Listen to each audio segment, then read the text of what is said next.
Halo pemirsa setia Fibis News, jumpa dengan saya Alfred Pakasi dalam program Fibis News Domestic Market Review and Outlook periode 21 sampai dengan 25 April 2025. Tarif dalam negosiasi, pasar bias positif.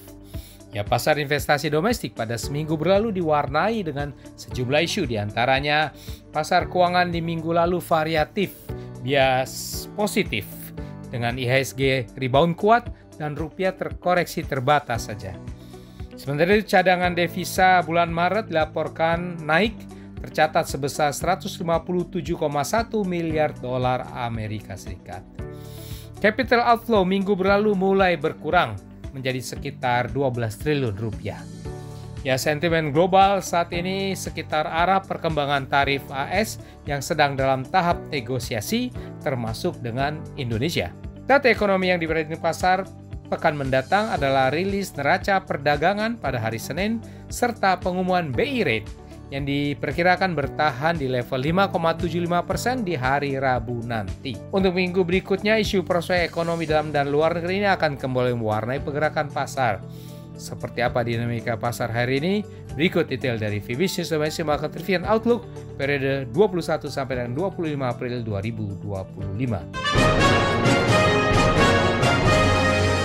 Awal dengan pasar modal Indonesia, minggu yang baru lewat, IHSG terpantau rebound kuat dari level hampir 4 tahun terendah sebelumnya ke sekitar level 3 minggu terkuatnya. Sejalan dengan sentimen regional yang serempak rebound di tengah meredanya ketegangan tarif AS, kecuali terhadap China. Sementara itu, bursa kawasan Asia pada seminggu ini umumnya dalam bias menguat.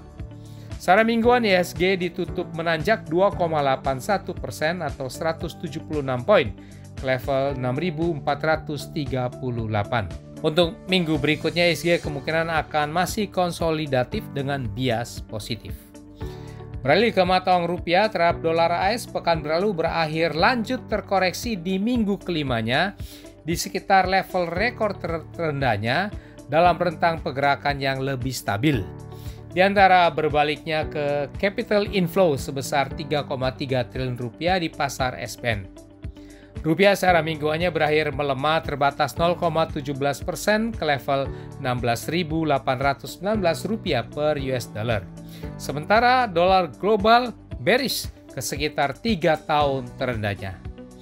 Kurs USD/IDR pada minggu mendatang diperkirakan melandai dengan bias menurun atau kemungkinan rupiah perlahan menguat.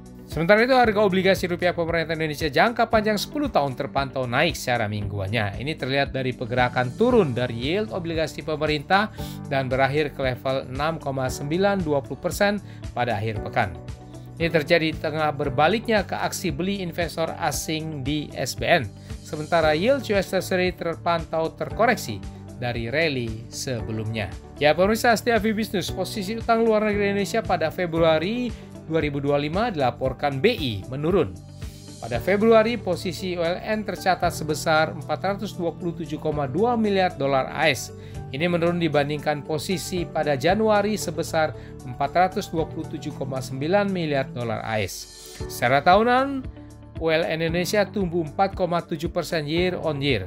Posisi tersebut juga dipengaruhi oleh faktor penguatan mata uang dolar AS terhadap rupiah.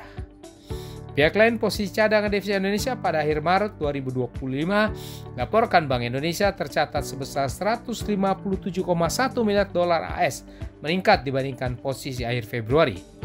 Kenaikan posisi cadangan devisa tersebut antara lain bersumber dari penerimaan pajak dan jasa serta penarikan pinjaman luar negeri pemerintah di tengah kebijakan stabilisasi nilai tukar rupiah.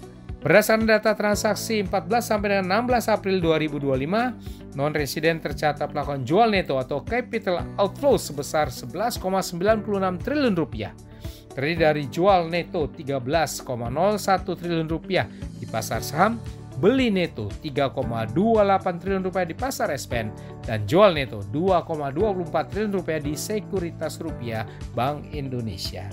Ya, demikian pemirsa setia Fibis News, kita sudah membahas bersama Fibis News Domestic Market Review and Outlook periode 21 sampai 25 April 2025. Saya Alfred Pakasi di sini mohon diri sejenak.